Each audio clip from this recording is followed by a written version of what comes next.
Her lingering glances weren't just kindness, they hid something deeper. I was 17, sitting in the back of Ms. Harper's English class, doodling in my notebook, my pen scratching aimlessly as I tried to stay awake. That's when I first noticed it.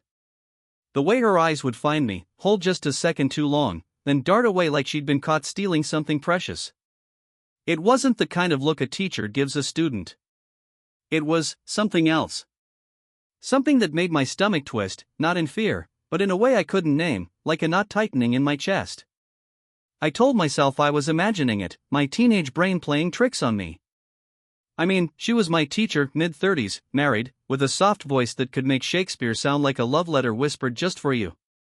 She was the kind of person everyone trusted, everyone admired, the kind of woman who seemed to glide through life with grace. But those glances kept happening, each one a little bolder, a little harder to ignore.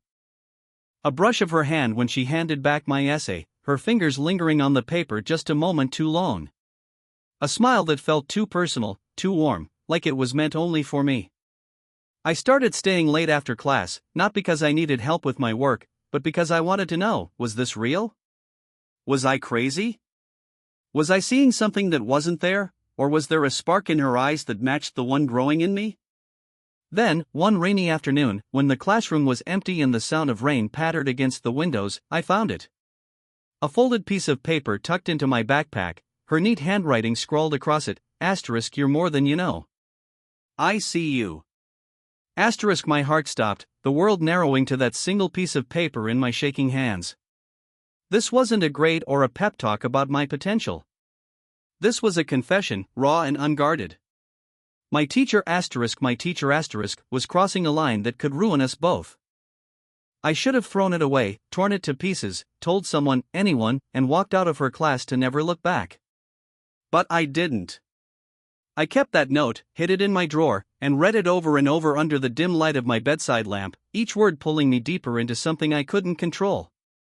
What do you do when the person who's supposed to guide you, to keep you safe, is the one leading you somewhere dangerous? How do you stop when it feels so right? Stay with me, because this story isn't just about a forbidden crush or a fleeting moment of weakness. It's about how one choice, one moment, can unravel everything you thought you knew about yourself and the person you trusted most. I'm not the kind of person who gets into trouble. At least, I wasn't back then.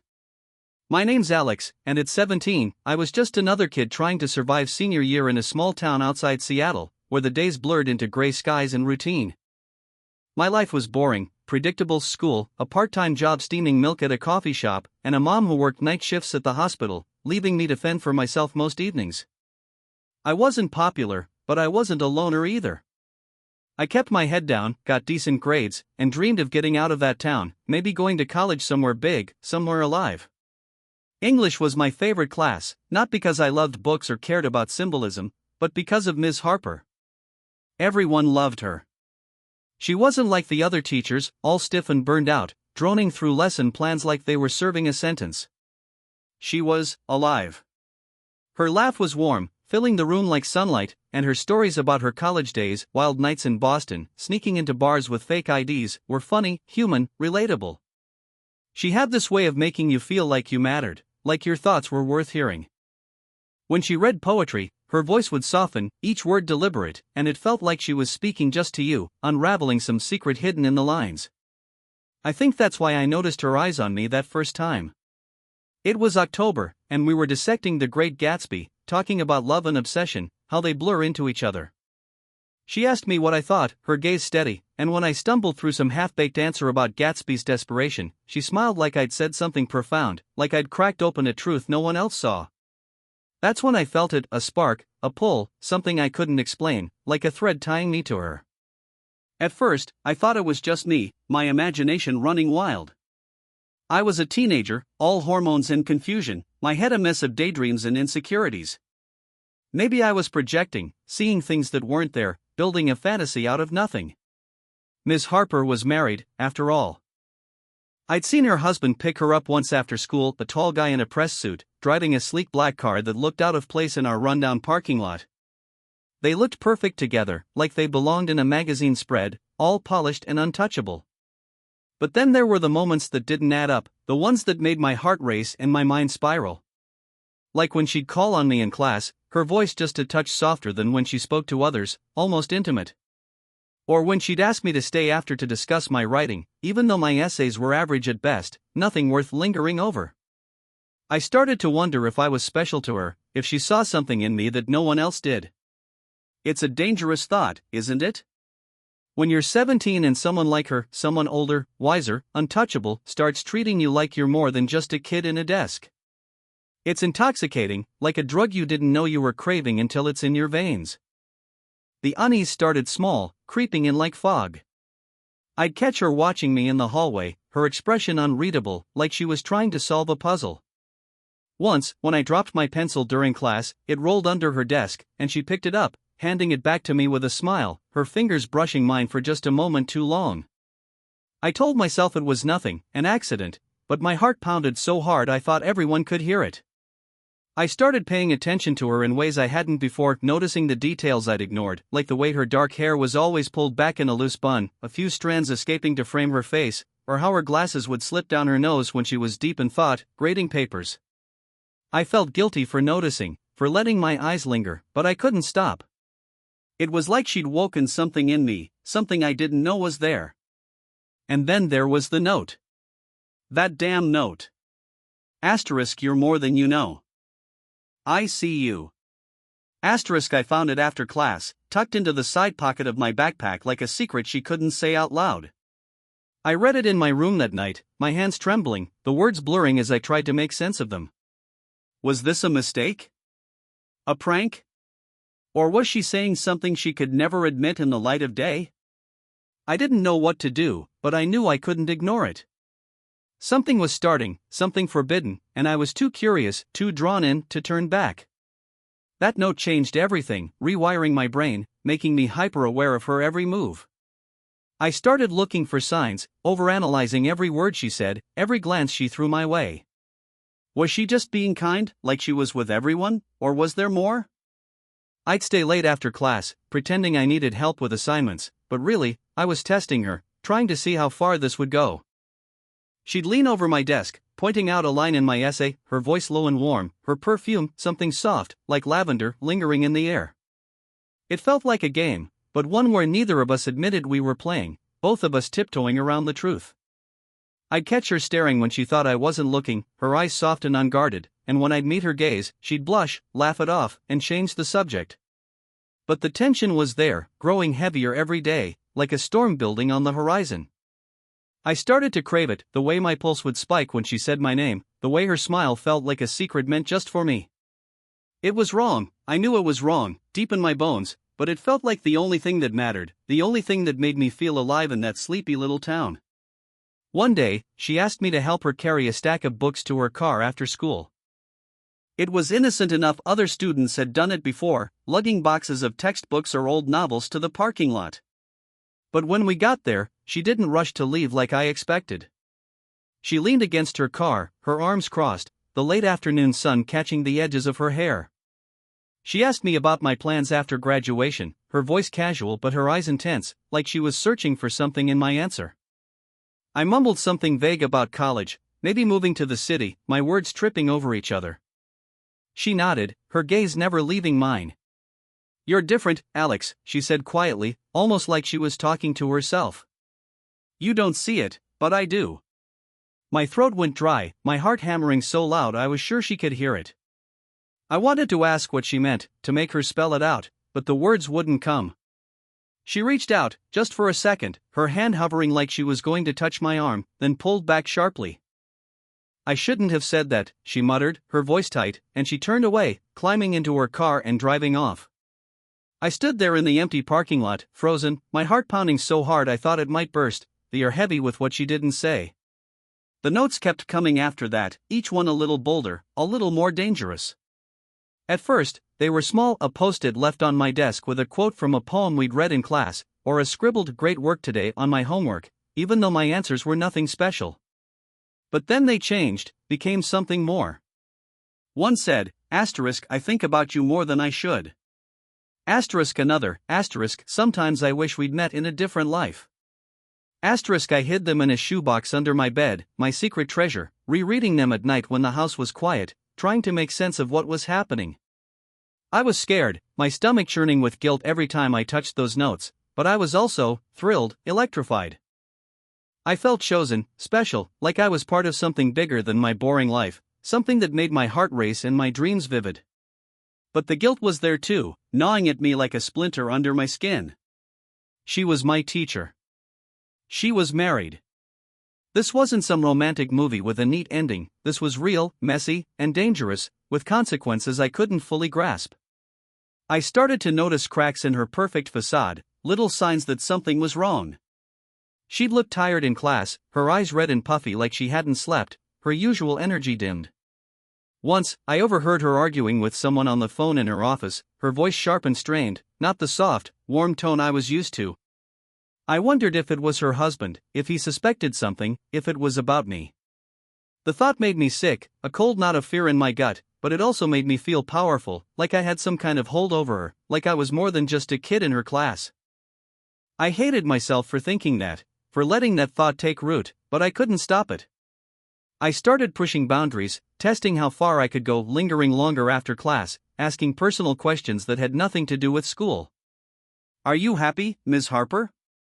I asked one day, my voice barely above a whisper, the classroom empty except for us. She froze, her pen hovering over a stack of papers, her shoulders tense. "That's a complicated question, Alex," she said, not looking at me, her voice flat but heavy with something unspoken. "Happiness isn't what it seems." I wanted to press her, to make her say the truth I could feel hanging in the air, but I didn't. I was scared of the answer, scared of what it would mean for us. The turning point came during a school event, a poetry reading in the auditorium, one of those optional things most kids skipped.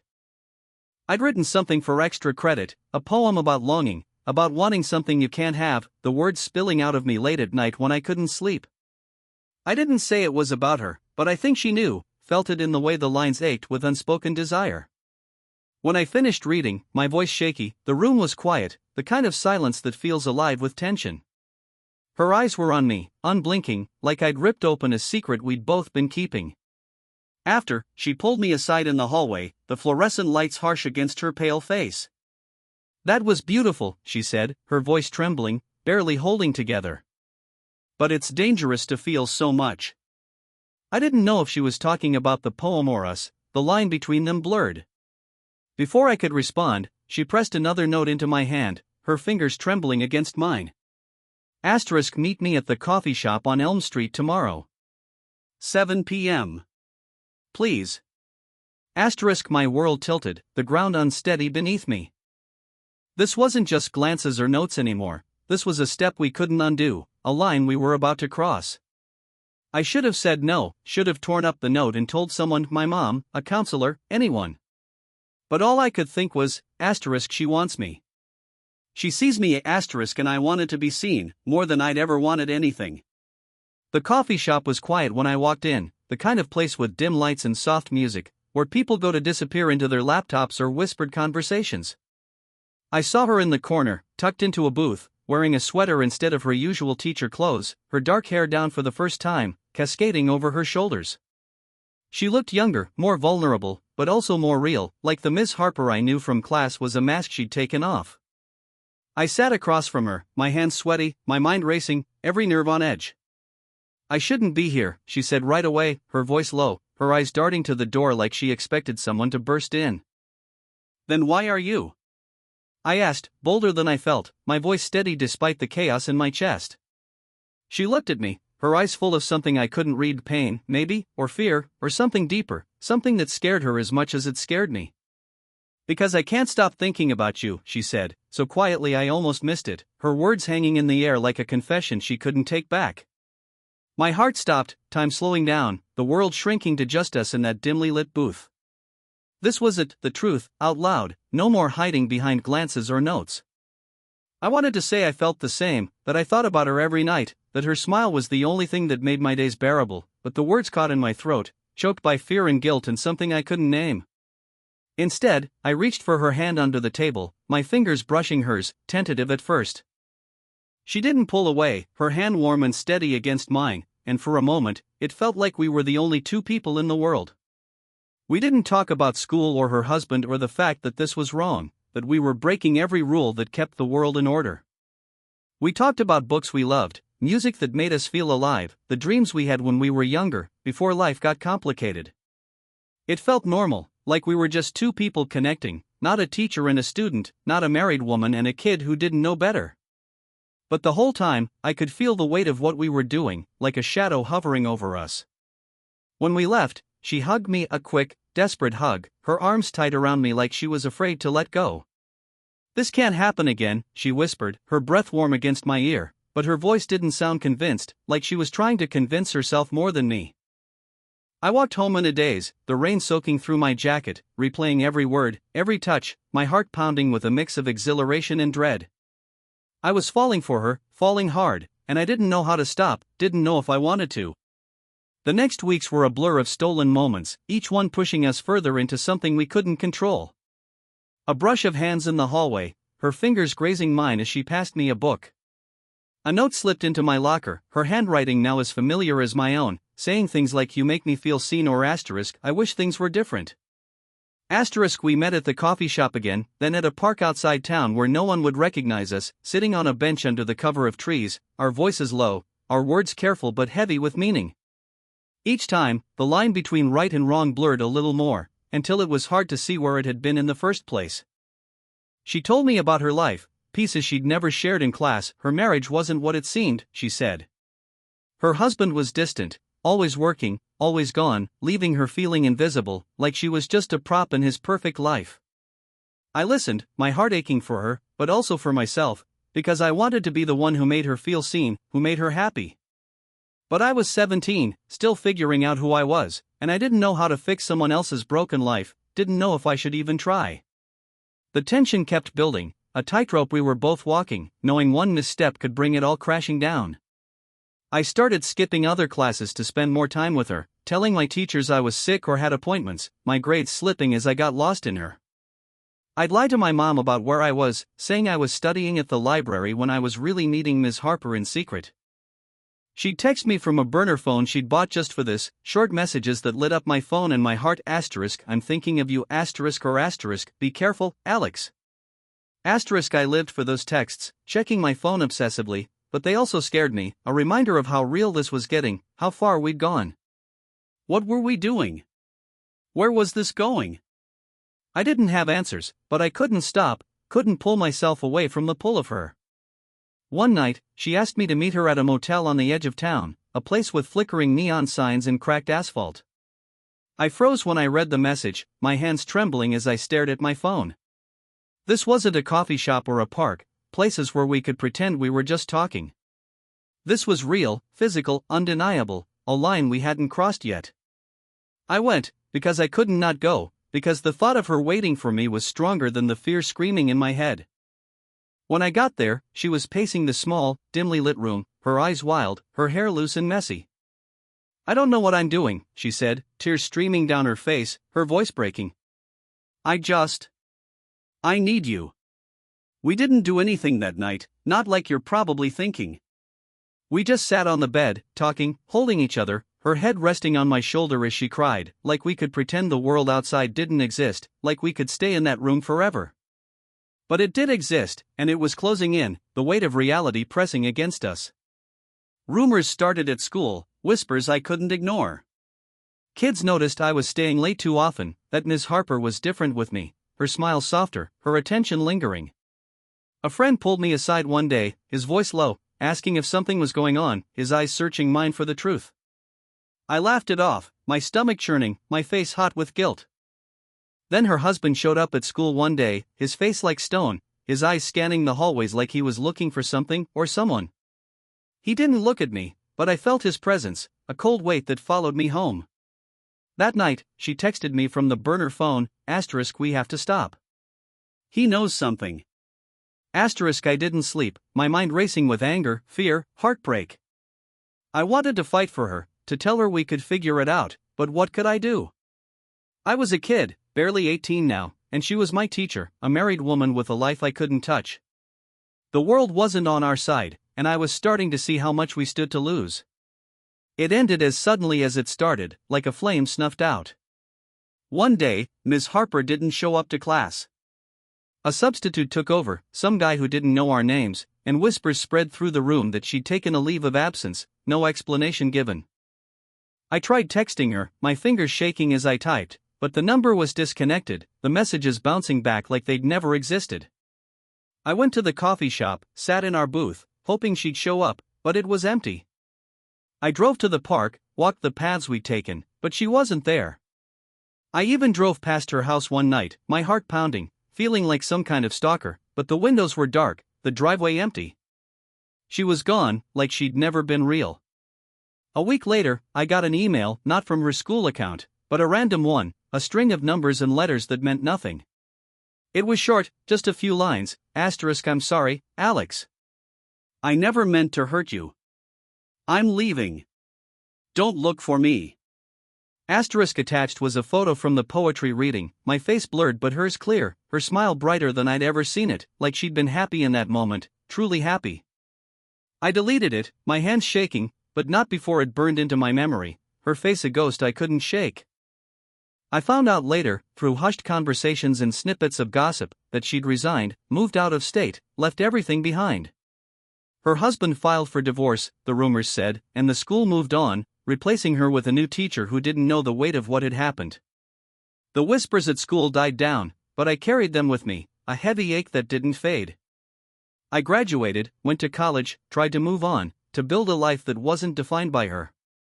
But I still think about her, her voice, soft and warm, reading poetry like it was a secret just for me, her notes, hidden in my shoebox, now tucked away in a storage unit, the way she saw me when no one else did, like I was more than a kid with a boring life. Was it love? Obsession? Something in between? I don't know, and maybe I never will. All I know is it changed me, reshaped me into someone new. I'm cautious now, guarded, always looking for hidden meanings in people's words, always wondering what lies beneath their smiles. Maybe that's her legacy, a lesson in how dangerous it is to want what you can't have, to chase a feeling that can burn you alive. Have you ever faced a forbidden attraction, something that felt so right in the moment but was so wrong in every way that mattered? Comment your story below, I read every one, and I know I'm not the only one who's been through this. If this story hit you hard, if it made you feel the ache of wanting something you shouldn't, like and share to keep the conversation going.